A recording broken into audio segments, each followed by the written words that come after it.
देखते हैं कि इवेपोरेशन के कारण क्या होते हैं और इवेपोरेशन के कौन से फैक्टर्स हैं जो इसमें कुछ ना कुछ बदलाव लाते हैं। तो सबसे पहला जो रीजन है वो है इंक्रीज इन एरिया। एरिया हो सकता है कि जितने मटेरियल, जितने लिक्विड को आप इवेपोरेट करना चाहते हो, वाष्प में बदलना चाहते हो, वो कितने एरिया को कवर कर रहा है। एग्जाम्पल के लिए मान लो आपने एक ग्लास में 1 लीटर पानी भर के रखा है, वही उसी 1 लीटर पानी को आपने सिर्फ अपनी जमीन पे या फ्लोर पे या कोई भी ऐसा चौड़ा बर्तन है या कोई प्लेट है उस पर पूरे में आपने उस पानी को फैला के रख दिया है। मान लो ये पानी की लेयर इस पे है। अब दोनों में से किस बर्तन में से पानी सबसे जल्दी इवेपोरेट हो जाएगा? आप सभी जानते हैं, कॉमन सेंस लगाइएगा। हमने अभी पढ़ा था कि इवेपोरेशन में पानी जो हीट होगा, पानी को जो गर्माहट मिलेगी वो लेयर बाय लेयर मिलेगी। पहले ये लेयर हीट अप होगी, ये इवेपोरेट होगी, उसके बाद उसकी अगली लेयर इवेपोरेट होगी। तो यहाँ जो ग्लास में पानी है उसे इवेपोरेट होने में टाइम लगेगा। क्यों? क्योंकि यहाँ का एरिया कम है, यहाँ के जो लेयर्स हैं उनका एरिया कम है। यहाँ पे जब आपने एरिया बढ़ा दिया तो लेयर्स क्या हो गई है? कम हो गई। अब यहाँ पर पहली लेयर उड़ जाएगी, दूसरी लेयर उड़ जाएगी, यहाँ पर लेयर्स कम बन रही है, तो यहाँ पर ज्यादा मात्रा में पानी इवेपोरेट होगा और यहाँ से कम मात्रा में पानी इवेपोरेट होगा। तो जहां से ज्यादा मात्रा में पानी इवेपोरेट होकर जा रहा है, वाष्प में बदल रहा है, यहाँ पर इवेपोरेशन की प्रोसेस सबसे ज्यादा जल्दी देखी जाएगी। ठीक है, तो यहाँ पर आपने क्या करा? इसका क्षेत्रफल बढ़ा दिया। जितने क्षेत्रफल में पानी को फैलाया जाएगा उतनी जल्दी उसका इवेपोरेशन भी बढ़ जाएगा। सेकेंड जो इसका पॉइंट है वो है चेंज इन टेम्परेचर, तापमान में बदलाव। आपने देखा होगा बारिश के समय कपड़े जल्दी नहीं सूखते, लेकिन गर्मियों में कपड़े बहुत जल्दी सूख जाते हैं। क्यों? क्योंकि क्या होता है, गर्मियों में तापमान ज्यादा होता है, इसीलिए पानी या कोई भी लिक्विड जो होता है उसको गर्म होने में ज्यादा समय नहीं लगता और जल्द से जल्द वो वाष्प में बदल जाता है। लेकिन बारिश के समय ऐसा नहीं हो पाता है, ठंडियों के समय ऐसा नहीं हो पाता है। क्यों?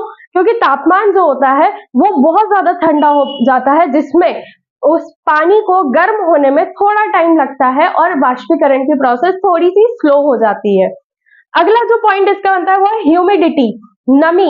बारिश के समय आपने देखा होगा कभी कपड़े नहीं सूखते, कभी फर्श नहीं सूखता, या फिर आपने देखा होगा सड़क वगैरह पे भी जो पानी डाला हुआ रहता है उसको सूखने में टाइम लगता है। रीजन ये होता है कि हवाएं जो होती है उस समय, उन हवाओं में पानी के कण प्रेजेंट होते हैं। अब जब वाष्पीकरण की प्रोसेस होती है तो वो वाष्प भी हवाओं में मिलती है, लेकिन यहाँ पर बारिश के समय ऑलरेडी हवाओं में द्रव्य के कण मौजूद है, तो और वाष्प के कण मिलाने में थोड़ा सा समय लग जाता है। इसीलिए मौसम जो होता है वो नमी वाला होता है, क्योंकि उनमें पहले से ही जो पानी के कण है वो प्रेजेंट होते हैं। एक्स्ट्रा जो वाष्पीकरण हुआ वाला पानी है वो जल्द से जल्द एनवायरमेंट में मिक्स नहीं हो पाता है, इसीलिए इवेपोरेशन की प्रोसेस नमी के कारण थोड़ी स्लो हो जाती है। लास्ट जो इसका फैक्टर है वो है विंड स्पीड, वायु की चाल। आपने देखा होगा ना, नॉर्मल अगर आपके बाल गीले हैं तो आप उस पर ड्रायर लगाना शुरू कर देते हो। क्यों? क्योंकि फैन की जो स्पीड है, फैन से आने वाली जो वायु है उसकी स्पीड कम है। आपको पता है जब पंखे की हवा स्पीड कम होगी तो आपके बाल इतनी जल्दी नहीं सूखेंगे, लेकिन जब आप ड्रायर लगाओगे तो वो एक्स्ट्रा गर्म हवाएं फेंकना शुरू कर देगा और उन हवाओं के साथ इवेपोरेशन की प्रोसेस जल्दी हो जाएगी। आपके रूम में जब पानी फैलता है, आप उसमें अगर पोछा भी लगाते हो, थोड़ा सा उसको पानी को फैला भी देते हो, सरफेस एरिया भी बढ़ा देते हो, फिर भी आप फैन चालू कर देते हो ताकि हवा लगेगी तो और जल्दी सूख जाएगा। तो विंड भी इवेपोरेशन के फैक्टर है जो इवेपोरेशन की प्रोसेस को बढ़ाता है। तो आज हमने डिस्कस करा इवेपोरेशन क्या होता है और इवेपोरेशन के फैक्टर्स क्या होते हैं। इवेपोरेशन से रिलेटेड एक बहुत इंपॉर्टेंट पॉइंट है जो मैं आपसे डिस्कस करना चाहूँ। तो इवेपोरेशन से रिलेटेड कुछ फैक्ट्स हम डिस्कस कर लेते हैं, जिसमें पहला फैक्ट आता है इवेपोरेशन कॉजेस कूलिंग, मतलब वाष्पीकरण से शीतलता मिलती है। एग्जाम्पल देखिए, आप गर्मियों के मौसम में भरी धूप में खेल रहे हो, पूरे पसीने से तरबतर हो, और जैसे ही घर में जाते हो, पंखा चालू करते हो, आपकी बॉडी पे जो पसीना है, जो लिक्विड है, जो द्रव्य है, वो सूखना शुरू करता है, वो पसीना इवेपोरेट होना शुरू करता है और आप नॉर्मल इतना ठंडा फील करने लगते हो, सिर्फ और सिर्फ इवेपोरेशन के कारण, क्योंकि इवेपोरेशन जैसे ही होगा पानी उधर से गर्म होकर ऊपर उठेगा, आपकी बॉडी ऑटोमेटिक कूल फील करने लगती है। तो इवेपोरेशन हमेशा कूलिंग का काम करता है, शीतलता प्रदान करने का काम करता है। आप सभी ने देखा होगा गर्मियों के समय आप घरों में मटके, अर्दन पॉट्स का यूज करते हो। मटकों के ऊपर जब आप उसमें सादा गर्म पानी भर देते हो, गर्म पानी ही कहेंगे क्योंकि मटकों से निकलने वाला पानी नॉर्मल पानी से ठंडा होता है। तो मटकों में जब आप वो गर्म पानी भरते हो तो कुछ टाइम बाद आप देखते हो कि मटके पे छोटी छोटी पानी की बूंदें आ जाती है ना। पानी की ड्रॉपलेट्स मटके की बाहरी सतह पर इकट्ठा हो जाती है। उस बाहरी सतह पे जो पानी इकट्ठा हुआ है वो अंदर जो पानी गर्म हो रहा था ना, वही इवेपोरेट होकर बाहर आ गया है।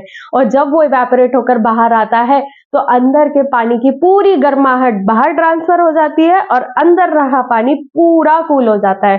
तो वेरी इंपॉर्टेंट पॉइंट, इससे क्वेश्चन कई बार बनता है, explain how evaporation causes cooling. समझाइए कि इवेपोरेशन शीतलता कैसे देता है। तो आपको अभी जो मैंने एग्जांपल्स बताए हैं, आप बहुत फ्रीली इन्हीं एग्जांपल्स को अपने आंसर्स में यूज कर सकते हैं। और क्वेश्चन भी बनते हैं कि आप जो स्वेटिंग होती है, जो पसीना निकलता है, उसके बाद आपको ठंडा फील क्यों होता है? तो उसका रीजन है कि इवेपोरेशन के प्रोसेस हम हमारी बॉडी में फील कर सकते हैं, जिसके कारण इवेपोरेशन के होने के बाद हमारी बॉडी कूल फील करती है। ओके, इसके साथ हम एक और चीज डिस्कस करेंगे कि गर्मियों के समय हम कॉटन के क्लॉथ्स क्यों पहनते हैं। तो रीजन ये होता है कि कॉटन के जो कपड़े होते हैं उनमें छोटे-छोटे अगर देखा जाए तो उनके जो कॉटन के क्लोथ्स में जो थ्रेड्स होते हैं, जो धागे होते हैं, उन धागों के बीच में गैप्स होते हैं। उन गैप्स से हवाएं बहुत आसानी से अंदर और बाहर ट्रांसफर की जा सकती हैं, जिसके कारण वो हवाएं आपके कपड़ों के बीच में से होते हुए आपकी पूरी बॉडी को लगती है। तो गर्मियों में अगर आपको पसीना लग भी रहा है तो हवाएं आपकी बॉडी के डायरेक्ट कांटेक्ट में होती है, जिसके कारण आपकी पसीना पूरा इवेपोरेट हो जाता है और उन कॉटन के कपड़ों में आपको ज्यादा गर्मी फील नहीं होती है, आप कूल फील करते हो। ओके, सो ये था हमारा इवेपोरेशन के बारे में पूरा डिस्कशन। और इसके बाद हम अपने पार्ट 5 में इस चैप्टर का लास्ट टॉपिक जो रह गया है उसे डिस्कस करेंगे। तब तक के लिए परम शांति।